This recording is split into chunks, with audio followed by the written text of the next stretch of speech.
Welcome back to the show, everyone. Today, we're going to be taking a deep dive into the life of a true Renaissance man, Oh, yeah. Anastasio García López. I love this guy. Now, he was a 19th century Spanish doctor, but that's not all he was. Oh, no. We're also talking surgeon, homeopath, hydrologist, politician, Wow. and even a key figure in bringing Spiritism to Spain. He's one of those figures that makes you wonder, how did one person do all of that? I know, right? Yes. So our mission today is to uncover what made this guy tick. Yeah. What were his contributions, and what can we learn from his multifaceted life? I think it's really fascinating how his early life seems to have really set the stage for his intellectual journey. Okay. Imagine this. Orphaned at 5, Oh, wow. raised by a devoutly Catholic mother, Mm-hmm. yet he goes on to excel academically. Yeah. Taught Marx in philosophy, then medicine, Uh-huh. eventually earning multiple doctorates. That's quite a contrast. Yeah. Devout upbringing, along with a hunger for knowledge that clearly went beyond traditional religious boundaries. Exactly. Yeah. Even as a child, he was questioning Catholic dogma. Oh, really? Things like original sin and transubstantiation. Wow. Concepts that were supposed to be just accepted on faith alone. Right. It really suggests an independent mind. Yeah. A yearning for evidence and reason even at a young age. You can almost see those early seeds of doubt, those flickers of intellectual rebellion Yeah, that would eventually lead him down some pretty unconventional paths. absolutely. And those unconventional paths, they really started to take shape at the Institute in Murcia. Okay.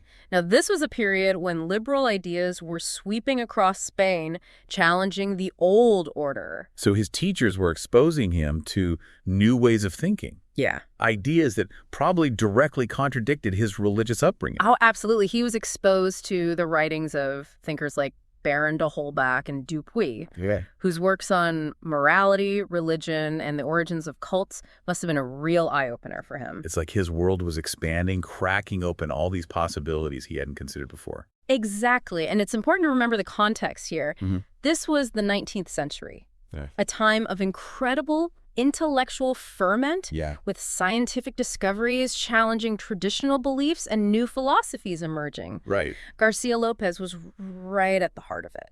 So we have this backdrop of intellectual curiosity and a willingness to challenge the status quo.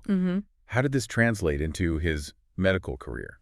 Well, his medical career was anything but ordinary. Oh. He had this incredible drive to learn, to Yeah. explore different facets of medicine. Hmm. He started as a village surgeon, Okay. then became a hospital director, studied epidemics, Mhm. analyzed mineral waters. Really? He just never stopped pushing himself. It sounds like he was driven by a desire to understand the human body and the natural world and all its complexities. Absolutely. And this drive led him to some pretty remarkable accomplishments. Good. For instance, he became a leading figure in the field of medical hydrology. Now, for our listeners who might not be familiar with that term, Sure. could you explain what medical hydrology is?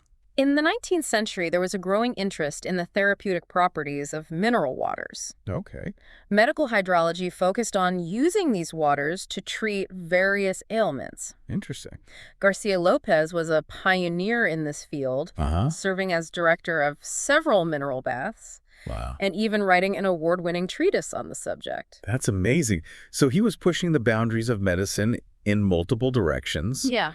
But I understand there was a pretty dramatic shift in his medical approach at one point. Yes. He became a passionate advocate for homeopathy. This shift was deeply personal. Okay. After 7 years of practicing traditional medicine, Mhm. he began to see its limitations. Okay. Then he personally struggled with a stubborn case of neuralgia, Oh, wow. a condition that causes intense nerve pain. So his own experience as a patient led him to question conventional medical practices. It did. Frustrated with the lack of effective treatment options, Yeah. he turned to homeopathy, Okay. a system of medicine developed by Samuel Hahnemann. Now, homeopathy is based on the principle of, like, cures. Yeah. Like, Exactly. okay. It involves using highly diluted substances that in larger doses would actually cause the symptoms being treated. Right. Now, back then, homeopathy was gaining traction in Europe, but it was still controversial. I can imagine it must have seemed quite radical compared to the traditional medical practices of the time. It definitely was. But García López's experience with neuralgia convinced him of its efficacy. Okay. And once he embraced homeopathy, he became one of its most ardent champions in Spain. So how did he go about promoting this new form of medicine? Well, he didn't just dabble in it. Okay. He dove in head first. Right. He delivered the first ever university lectures on homeopathy in Spain. Wow. At the University of Salamanca. I bet that raised a few eyebrows. I'm sure it did. He wasn't afraid of a little controversy, was he? Not at all. He saw homeopathy as a more humane and effective approach to medicine, and he was determined to share its benefits with others. Right. He even played a key role in founding the Instituto Homeopático y Hospital de San Jose in Madrid. Wow. The first hospital of its kind in Spain. That's a pretty impressive legacy. Yeah. But his story doesn't end there, does it? No, it doesn't. There's this whole other dimension to his life. Right. His involvement with Spiritism. And this is where things get even more interesting. Okay. Because here we have this man of science, a doctor who embraced new ideas and challenged conventions, Yet. becoming increasingly drawn to something as seemingly intangible as Spiritism. So how did this man of science, Right. deeply rooted in the material world, Yeah. come to embrace something that seemed to defy scientific explanation? That's what we'll uncover next. Well, it wasn't a sudden leap, you know? Yeah. Remember how even as a child he questioned Catholic dogma? Right. That same drive to reconcile faith and reason? Yeah. To understand the why behind things seems to have followed him throughout his life. So it wasn't so much a rejection of science as a search for something more. Exactly. He'd seen things in his medical practice Right. that couldn't be explained by conventional science. Like what? Somnambulism premonitions, even what we might call psychic phenomena. Really? It's almost as if those experiences were planting seeds of doubt, Okay. hinting at a reality beyond the material world. And then, of course, there were those deeply personal experiences Right. that really shook his worldview. The premonition of his son's death, followed by a vision of his son after his passing. Those events must have been incredibly difficult, even traumatic. I can imagine. But instead of dismissing them as hallucinations or simply grieving, he sought answers. So he was trying to understand. He started exploring various philosophical systems, looking for a framework that could accommodate these unexplained phenomena. So he went from devout Catholicism to materialism and then to pantheism, the idea that God is identical with the universe. It sounds like he was gradually moving away from a purely materialist viewpoint toward something more encompassing. Yes, his philosophical journey was a gradual unfolding. Right. Each system provided some answers, but ultimately left him with more questions. Okay. Materialism couldn't explain the psychic phenomena he'd witnessed. Right. Pantheism, while acknowledging a universal force, didn't provide a personal connection to the spiritual realm. And that's where Spiritism enters the picture. Precisely. It offered a way to bridge the gap between the scientific and the spiritual. Yeah. A way to connect with the unseen world in a way that resonated with his scientific mind. Exactly. Spiritism, as it was emerging in the 19th century, proposed that the human spirit survives physical death and can communicate with the living. Okay. It wasn't about blind faith. Right. It encouraged investigation, experimentation, a scientific approach to exploring the spiritual realm. It sounds like this would have appealed to García López. Oh, absolutely. It must have appealed to his intellect and his desire to find a system that didn't require him to abandon reason. So all these different threads in his life, Yeah. his questioning nature, his scientific curiosity, his personal experiences, Yeah. it sounds like they were all converging, leading him towards Spiritism. I think that's a great way to put it. Yeah. It wasn't a random turn of events. It was a culmination of his life's journey. Yeah. And it seems to all come to a head with that first seance experience. Ah, yes, that first seance. Tell me about it. Okay, well, he attended a gathering in Madrid, hosted by Colonel Pérez de Rosas, a prominent figure in the Spiritist community. Okay. At first, he was skeptical, observing with a critical eye. So he wasn't immediately convinced? No, not at all. Okay. He later described feeling a mix of curiosity and apprehension. So even though he was seeking answers, Yeah. he wasn't just blindly accepting everything he saw. No, he was still approaching it with that scientific mindset. Right. And then he sat down with a renowned medium, Joaquin Huelveston Prado, and they decided to evoke the spirit of Samuel Hahnemann, the founder of homeopathy. Wait, so he was testing the validity of Spiritism through his knowledge of homeopathy? He was. That's brilliant. He bombarded Huelves with complex questions about homeopathic principles. No. Questions that someone without medical training wouldn't be able to answer. He was setting a trap. Yes, essentially using his expertise to see if this was genuine or just clever trickery. And what happened? What happened next was astonishing even to him. Right. Heels, who had no formal medical training, Right. started writing down answers with incredible speed and accuracy. Wow. The depth and clarity of the responses were remarkable. That's amazing. It was like witnessing a medical lecture Wow. delivered through the hand of a medium. Okay, I have chills. That must have been a powerful moment for him. It was a turning point, Yeah. but there was one more test, Okay. one more piece of evidence that solidified his belief. What happened? I'm on the edge of my seat. He asked to communicate with his deceased son. Okay.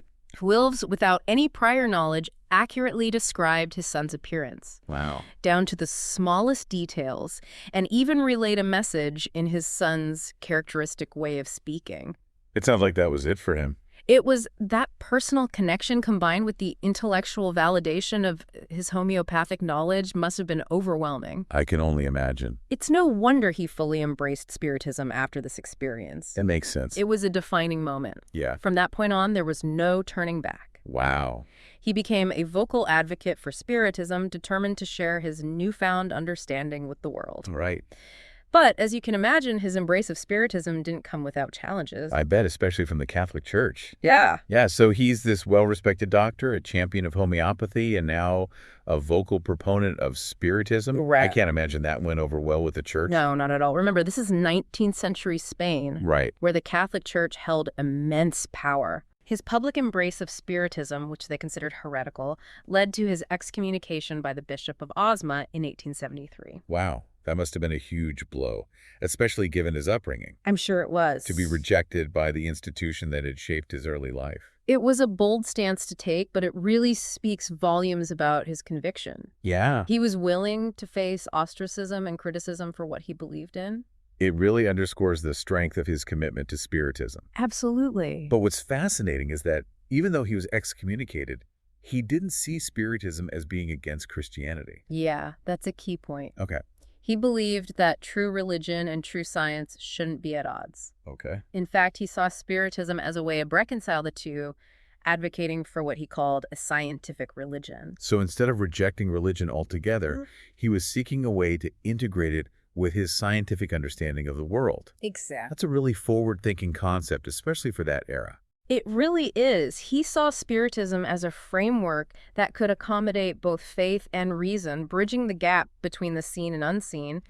And this desire to harmonize seemingly disparate areas of knowledge really speaks to his approach to life in general. Right. It's like with his medical career, he wasn't content with just one specialty. He explored traditional medicine, homeopathy, hydrology. Right. He was always seeking connections, pushing boundaries. Absolutely. And that same drive is evident in his approach to spirituality and philosophy. Yeah. He wasn't afraid to explore different systems of thought, to challenge conventional wisdom, and ultimately forge his own unique path.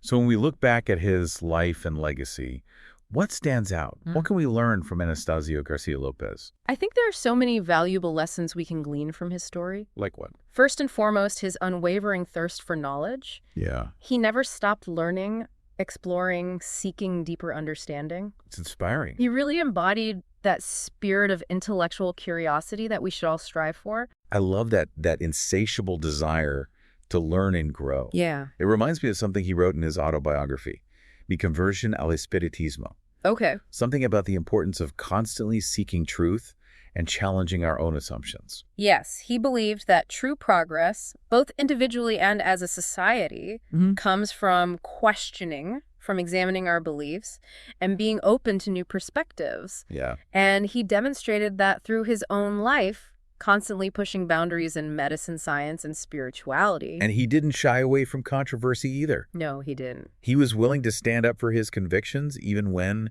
they challenged the status quo or put him at odds with powerful institutions. He had that intellectual courage to follow his own path, even when it was difficult. Yeah, he was a true pioneer, not just in his specific fields of study, but in his approach to life itself. He reminds us that we don't have to fit neatly into boxes. That's a great point. That embracing multiple perspectives can lead to greater understanding and a richer, more fulfilling life. It makes me wonder, if García López were alive today, what new frontiers would he be exploring? Oh, that's a great question. How would he continue to challenge conventional thinking? What causes would he champion? Given his passion for knowledge and his willingness to push boundaries, Yeah. I imagine he'd be drawn to fields like consciousness studies, quantum physics, or perhaps even the intersection of artificial intelligence and ethics. I can totally see that. And I bet he'd still be advocating for that harmony between science and spirituality, urging us to find a more holistic understanding of ourselves and the universe. Absolutely. He was truly a Renaissance man for all time. Yeah. A testament to the power of an inquiring mind and the importance of following your own path wherever it may lead.